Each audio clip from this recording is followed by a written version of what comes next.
At least 86 workers at a federal lab may have been exposed to the deadly anthrax bacteria. That's according to the Centers for Disease Control and Prevention in Atlanta. Analysts there say this could be the largest case of anthrax exposure in a U.S. lab in more than a decade.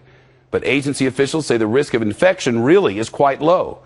The CDC reports workers at a high-level biosecurity lab in Atlanta did not kill the bacteria before sending the samples to a lower security lab.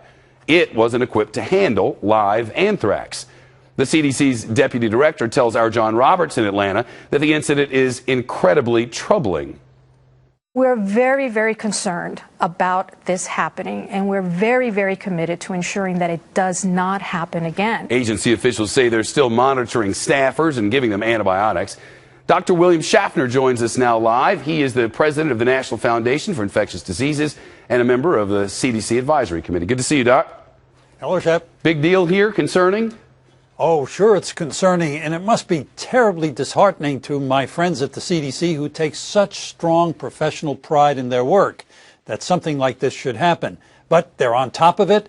They've been thorough, they've been rigorous, they've been transparent, and fortunately, the risk to the exposed workers is low. And explain why that risk is low with anthrax, a live anthrax virus. Well, it's the live anthrax bacteria, not the spores. The spores are the most hazardous. And so they're being seen, clinically evaluated, being given antibiotics, offered vaccine. They're on top of it. I think the risk is really very low and really nil to the community. I'm going to be at the CDC next week. I have no concern about being there. All right, well, that's great news. What I'm curious about is how, I guess, one lab is able to handle the live spores or the live bacteria where this secondary lab was not. I wonder how it could slip through the cracks that you would forget to kill it first. Well, what can I tell you?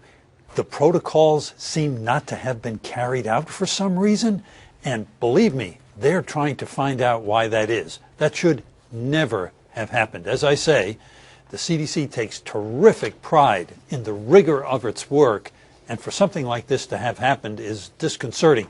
But they're on top of it. They've got it under control. That's good to hear. Dr. William Schaffner with us. Good to see you again. Thank you. Always.